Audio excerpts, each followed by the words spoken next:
This is Nick Redding, and you're listening to PreserveCast, a podcast with a worldwide listenership that explores the broad world of preservation from every angle, from drones to mudlarking and everything in between. Now, let's get preserving. The first comprehensive research study on the status of heritage trades in the United States has now been published. And on this week's PreserveCast, we're talking with Donovan Rypkema from PlaceEconomics about the Historic Trades Labor Study, published by the Campaign for Historic Trades, powered by Preservation Maryland. Rypkema will take us through the research on how he and his team conducted the study, some surprising key findings about historic trades, and the industry's expected growth over the next decade. This is Nick Redding. You're listening to PreserveCast. Today, we're really excited to be sitting down with Donovan Rypkema from PlaceEconomics, where he's a principal at this Washington, D.C.-based real estate and economic development consulting firm. And we're going to be talking about a really exciting first-of-its-kind study looking at not only the value of historic tradespeople, the people who do the work of preservation, but also the need for these over the coming years. And so we've actually done an episode with Donovan once before where we sort of talked about preservation economics in general. So you can go back and listen to that one if you want to dive into the basics of preservation. But for people who didn't listen or just need a reminder, just tell us a little bit about yourself. Where'd you grow up? And I suppose the short version of how you ended up doing this really unique work, because I know we dive into that in the other episode. Yeah, thanks, Nick, and thanks for having me back. Our firm, PlaceEconomics, is a small firm, and all of the work we do is somehow at the intersection of historic preservation and economics. And so this assignment was a little expansion of our perspective, and we'll talk about that. But it was a great thing. I spent the first half of my life in Rapid City, South Dakota, in the Black Hills, and got involved in historic preservation there first, out of sheer capitalist greed. I was in the real estate business as an appraiser and small-scale developer, and the first of the historic tax credits came along. And I acquired, with borrowed money, an old building, fixed it up, got the first tax credits, and there I was. So you've been a believer since you made a few bucks off of it. Presumably, you made a few bucks off of it. Not every preservation deal ends up that way, as you know. They don't, but the tax credits helped a lot. Yeah, they certainly do. And we've worked and the entire preservation community has worked really closely with PlaceEconomics on making the case for both the state, local, and federal tax credits. And we have whole episodes on the tax credits if people are interested in digging into those. But we're going to talk today about this labor study, which, I should, I guess, say in the interest of full disclosure, was commissioned by the Campaign for Historic Trades, which is a national program focused on improving and expanding historic trades development in the country, that is powered by Preservation Maryland, which also happens to power PreserveCast. So it's something that is near and dear to our heart, and we're doing this as a part of this national rollout and the press release and story going out and the release of this report, really making the case for this. And we can talk a little bit about why we're so excited about it and why we felt like it was needed. But for those listening who aren't as familiar with this, what were the sort of the parameters of the study? What were you guys sort of charged with looking at? And then we'll get into how you do that work. Well, God bless you. There was a scope of services that had 92 things in it. It wasn't quite that many, but it was really a very broad and comprehensive set of tasks. One was to kind of set the baseline data. How many people work in this field? How many historic buildings are there? How many tax credit projects happen each year, both at the federal level and at state level? How many people are working? What are the trades involved in that? So that was kind of the baseline data. The second was to look at individual trades within the historic trades realm, and what were the demand for those jobs? How much were they paid? Was there any premium if they had experience in historic? And then make projections on how many buildings will be added to the National Register, what will be the growth in the tax credit. So it was really looking at what's here now, what are the jobs involved in that, and how are those things going to change over the next decade?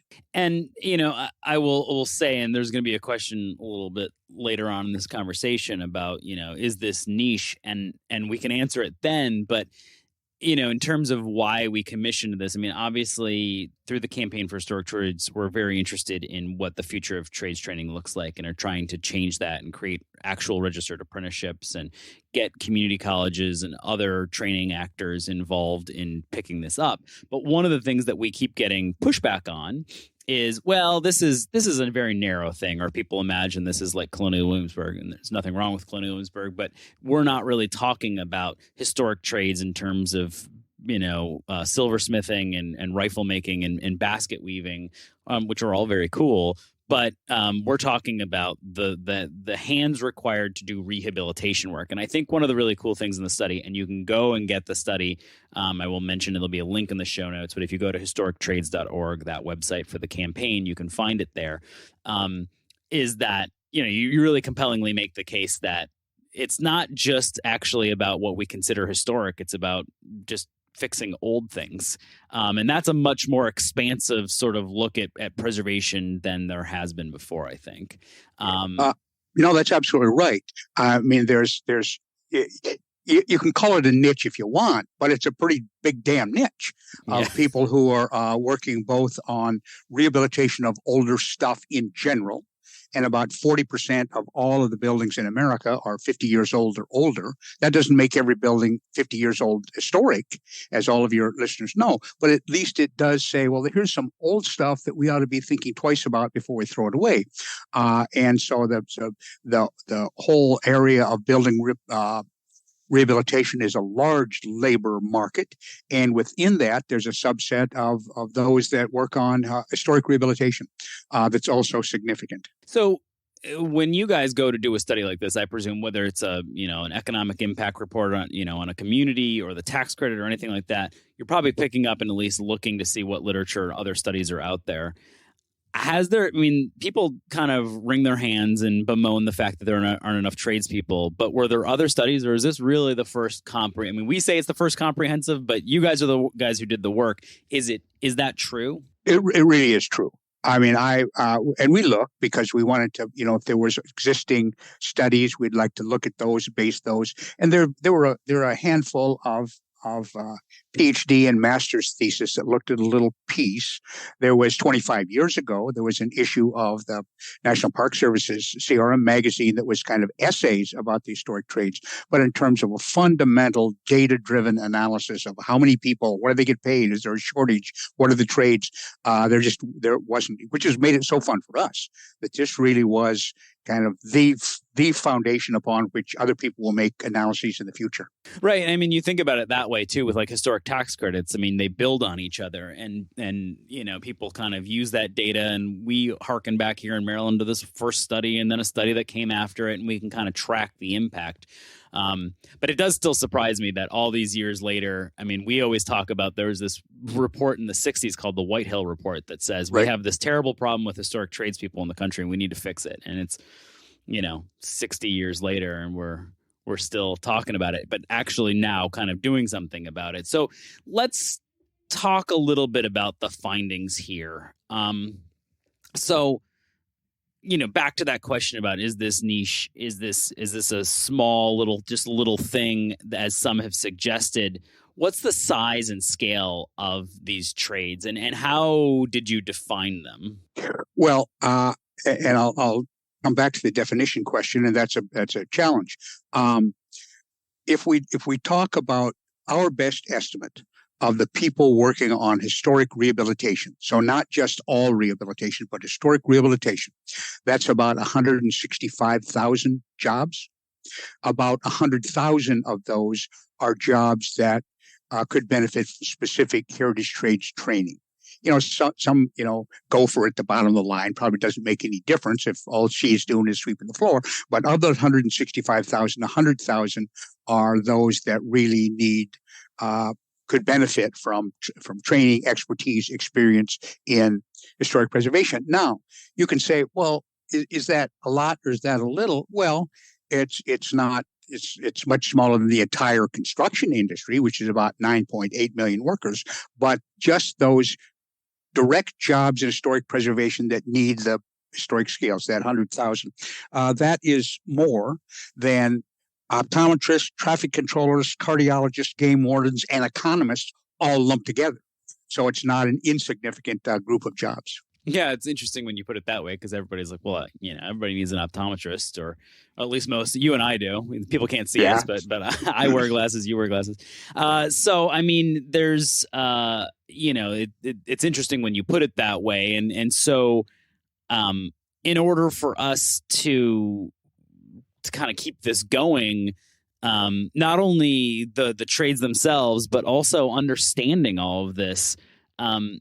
If it's not a small niche portion of the economy, why has it been tracked so poor? Why does it take a report like this to actually suss out these numbers?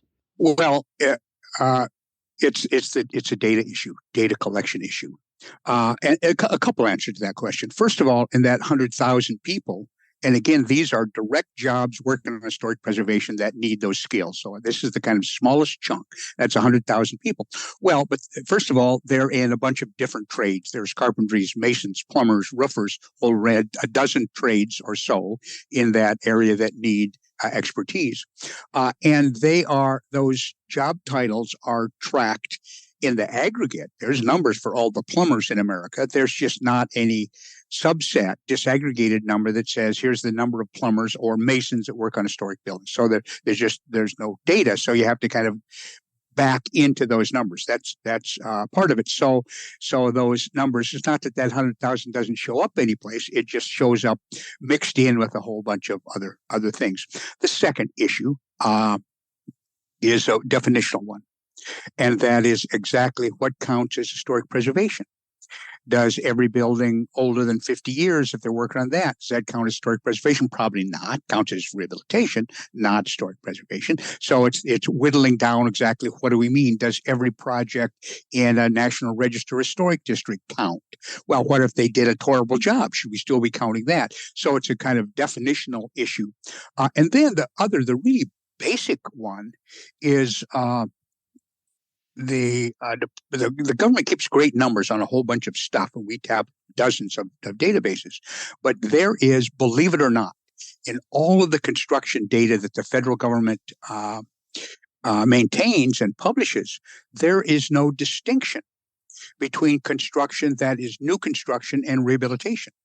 And that would be the first cut to start sorting out, well, then how, but there is no such number. And you'd think even if somebody didn't give a damn about historic preservation, that in recent years, the importance of rehabilitating existing buildings for environmental reasons and the landfill cost mitigation, all of those, that the federal government would have woken up one day and say, hey, maybe we ought to be sorting those out. Well, they don't. And that then has lots of kind of triggering effects all the way through, including, by the way, as long as I'm talking economic geek stuff, is that all of our numbers probably underestimate the total numbers of jobs. Because we know systematically this greater level of labor intensity in the rehabilitation field than there is in new construction. We know that's the case, and I'll come back to what we learned in the survey in a minute. But when the government just keeps track of construction of hospitals or construction of multifamily homes, and it's all lumped together, there is no disaggregation of those numbers to really measure that labor intensity. And so then the subsequent econometric models that are created based originally on federal data miss this labor intensity to a large extent. So whatever numbers we give you, Nick, they are understating the jobs in the field. It's fascinating too. Just take preservation out of it, like you said. Even if you're looking at it from a sustainability standpoint, or you're looking at it from a preservation of affordable housing standpoint, or just what's the picture actually look like of, we talk about housing starts, but that's about it. That's as close as you almost get to breaking down those numbers, but you don't talk about housing rehabs. So it seems like a huge blind spot that the preservation community needs to be pushing on who is that in the federal government that should be doing a better, or at least instructed to do a different job there? Yeah, and it's the Department of Commerce. And here's the deal. If you go into Baltimore and go down and get a building permit, and that's kind of the source of the data that then floats up to make the federal numbers, but you have to fill out on your building permit. I'm building a new house. I'm rehabilitating my house. It's got to be part of your building permit application. So it's not the numbers don't exist anyplace. It's just that there's not been the discipline to say, hey, when you send your numbers up the chain, so it ends up at Commerce, that there's this distinction made huge difference. And let me give you just a quick example about why that's so important. You mentioned this issue about affordable housing and the consequences of older stuff there. There was a fabulous study that was done a few years ago by a firm, wish we'd have done it, it's another firm here in Washington, who looked at all of the projects around the country that used the low-income housing tax credit. And they sorted it 92 different ways, but included in that, they sorted the cost per unit of using the low-income house tax credit for new construction and the cost per unit of rehabilitated, including the acquisition of the building and then rehabilitating, about $50,000 per unit cheaper doing the rehabilitation than doing the new construction. Well, somebody ought to be shouting out then, hey, we ought to be doing more. If you, again, I don't care if you care about preservation at all. If you say, let's stretch taxpayers' dollars with the tax credits and encourage specifically reuse as opposed to building new, and you're getting more housing units for the people of modest means by rehabilitating existing buildings. Yeah, it seems like something that's a sort of a no-brainer that we have to do a better job of making sure that those numbers exist. And in some ways, like, not to wax philosophical here, but it's sort of like baked into the system is sort of this American sense of we're building things. We're always doing something new. And so our data tracks that too. We're not looking backwards. We're not looking at how we fix up and reuse old things. It's about what's new. Right. And arguably, the United States is committed to the UN Sustainable Development Goals. They have their own environmental levels. Well, you can't be serious about meeting those goals without putting a priority on reusing buildings. And there's no motivation for reusing buildings if there's not evidence of, well, this makes more sense than tearing stuff down and building new. So let's come back to the study here for a second. So we've kind of talked about the large picture here, and we've talked about the scale of the people involved. When it comes to the federal historic rehab tax credit, or in state tax credits for that matter, how much of these kinds of jobs are directly tied to that? Do we have a sense for that? Yeah, about 31,000 a job. The federal tax credit created about 31,000 jobs last year. And let me make another kind of geeky distinction, is that ordinarily when the analysis of job creation from whatever activity, including the great stuff that Rutgers does for the Park Service and lots of our studies that we do on preservation impact, we will talk about direct, indirect, and induced jobs. And distinction is the person hammering the hammer is a direct job. The clerk at the lumber yard is an indirect job. And induced jobs are I get my paycheck and I go and spend it at the barber. So the barber's an induced job. But these are only direct jobs. And we've made the conscious decision to do that because this was about the trades. And while that guy at the lumber yard selling the 2x4 is an important job, he or she isn't in the heritage trades. And so when we talk about jobs, 31,000 direct jobs of people working on the historic buildings through using the federal tax credit. Right. So it's a little bit of a harder number than sort of the other ones that people are familiar with. So yeah, it's not to confuse that somehow we're not seeing these huge, much bigger job numbers. We are. It's just we're specifically talking about tradespeople. Correct. Exactly right. But that workforce, and I don't know what data is there on this, that workforce is aging out. I mean, I've seen different studies that suggest that the average age of a construction worker, I saw one just recently in Massachusetts, 30 years ago, the average age was like 36 and now it's like 48 or something like that. I mean, there's these huge swings.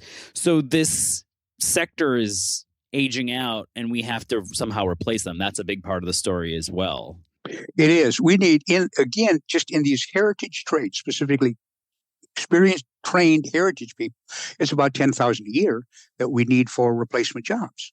And that's either people leaving the field or people retiring or whatever. But 10,000 year after year after year, we have 10,000 job openings in those heritage trades that we got to figure out. And the second part of that is that the people who do this work and who hire and pay those people, they're willing to pay a premium. They see that there's a severe shortage across the trades. I think we included 10 or 12 different categories of trades. All of them saw a high percentage of shortages and severe shortages among the people who are out there trying to hire a stonemason. And when that person has training and experience, that there's a premium that they're willing to pay for those people. So it's the kind of, again, you don't have to care about historic preservation. If you said people need jobs paying a living wage, people need training to do that, put those things together, and here's a great place to focus efforts to get good jobs, living wage jobs, earning a premium if they have background training in historic preservation. So, and when I think the 100,000, when you talk about people actually working in the field, and as you say, it's a subset of the larger construction industry.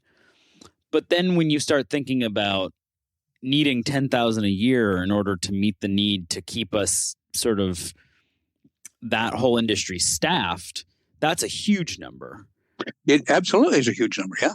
And so when you're talking to making the case, and I'm curious what you would say to, a community college in, wherever it might be, Louisiana, that isn't currently doing this. Hopefully pretty soon we'll have some of these registered apprenticeships done. So the federal government is recognizing this as different trade categories, which also should mean they're tracked a little bit better. And so now, there's a federal process, there's standards to meet. We're creating an open source curriculum at the campaign as well, so that somebody can pick that up and run with it. They don't have to create their own, and it aligns with these standards. What would be the argument that you would make to that community college for them to pick this up when they say, well, there's only, you only need 10,000 nationally. How many could you possibly need in, this county in Louisiana or this county in Maryland for that matter?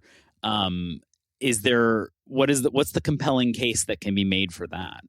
Well, I think that you're taking young men and women who are unemployed or underemployed, giving them a lifetime skill for which there's going to be demand for the foreseeable future.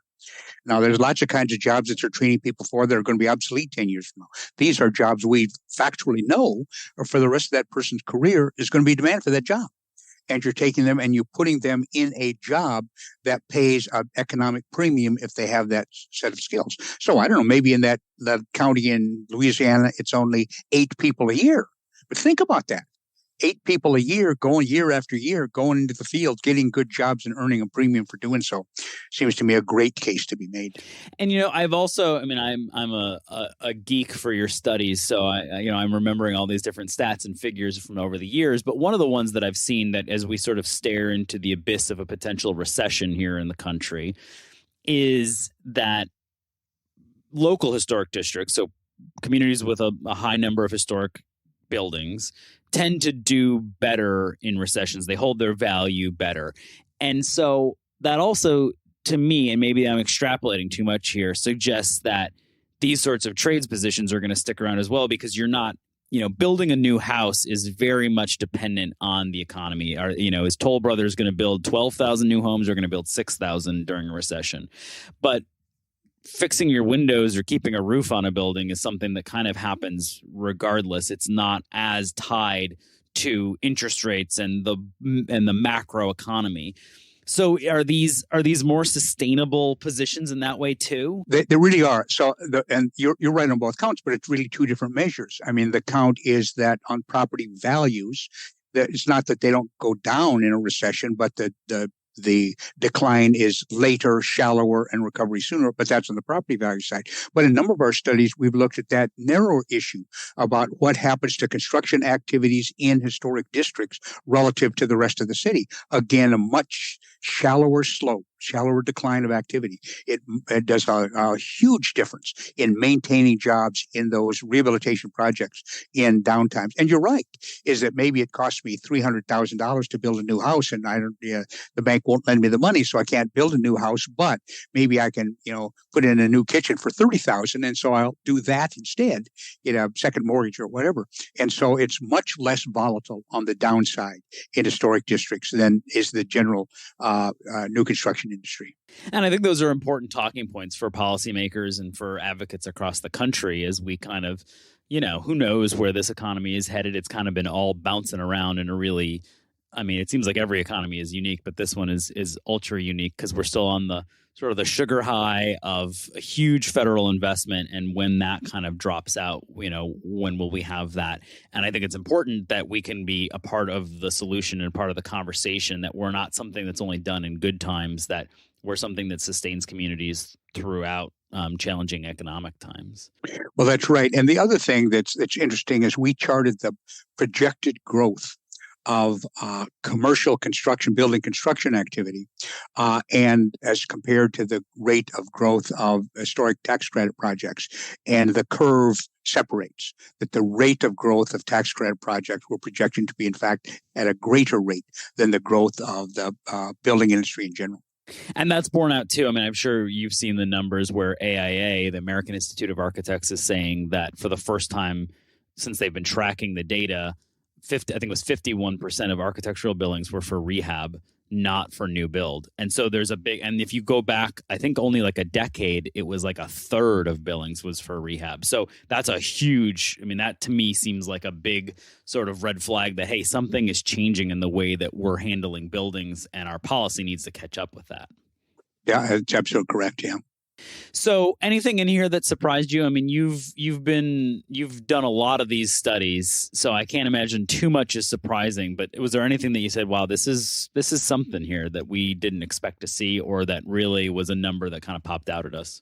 Well, a couple things. And again, we did a big national survey that accompanied. So a lot of this was based on data sets that we looked at, but then we did a big national survey, 800 respondents, so really statistically reliable.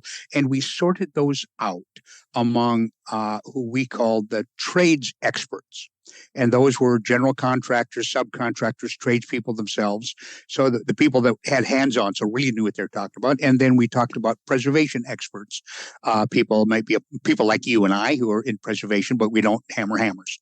And particularly in the responses of the trades experts, people who are literally writing paychecks or getting a paycheck from these trades, how broadly across the trades they saw a shortage of qualified work people. A. B, how much they were willing to pay a premium to get experienced people, and how much value that experienced and trained heritage trades made to their projects. It increased speed of the work. It reduced the number of mistakes that were made. It was much better for keeping clients happy, and it was better for kind of the integrity of historic resources. So whether you're kind of a preservationist only caring about, authenticity, or you're a homeowner saying, I want the work done right, or you're the general contractor saying, I don't want to have to pay to do stuff twice, that huge difference that people trained and experienced in heritage trades make to those projects. Yeah, it's just this is a critical piece of the whole puzzle for the campaign putting together. I'm excited to release this to everybody because, you've got these apprenticeships coming online, the curriculum that we're developing, but we need to be able to make the case to people out there, policymakers and others, that you should be engaging in this work. And this is one of the best pieces we have in the arsenal, and it's going to be available to any group across the country who wants to pick it up and use it. And it can be, there's some good state level data, but also you can extrapolate that federal data to what's happening in your backyard. Or you can hire Donovan and PlaceEconomics to do a similar study for your community. I'm sure that they'd be interested in that. Speaking of which, what are you don't have to betray any confidences, but what are you working on now? Anything cool that we should be looking out for on the economic front? Well, yeah. Actually, we're finishing up a phase 2 of a project in Calgary, Alberta, that is a set of tools for their heritage buildings in commercial areas. We're just about to start a project in Phoenix, again, a phase 2 it's also kind of policy recommendation for incentives, tools, policy strategies. We're in the early stages of analysis of the Illinois tax credit, state tax credit. We're doing a project for a second time, a project for a wonderful nonprofit developer in Louisiana, Gulf Coast Housing Partnership, who use a lot of historic buildings in their kind of commercial revitalization and affordable housing efforts. And I'm doing a virtual course for UNESCO in Bangkok on use of public-private partnerships for heritage buildings. So we try to keep going in a bunch of directions at once. From Alberta to Bangkok, that could be your guys' tagline. There you go. So, well, this has been really fun and always a pleasure to talk with you. We'll have to have somebody on from PlaceEconomics regularly to update us on the latest stats and figures. And you know, as the policy and political landscape shifts, it's important for us to meet all the new players and let them know that this is not a niche issue and that there's good jobs to be had in this preservation economy. So thanks so much for joining us today, Donovan. I appreciate it. Thanks for having me, Nick. Thanks for listening to PreserveCast. To dig deeper into this episode's story, head over to preservecast.org for show notes and our collection of previous episodes. Don't forget to engage with this podcast by subscribing, commenting, and leaving a review. Follow along on Instagram, Twitter, and Facebook at PreserveCast for even more. PreserveCast is currently recorded in Walkersville, Maryland, and sponsored by the 1772 Foundation, and powered by Preservation Maryland. Thanks for listening, and keep on preserving.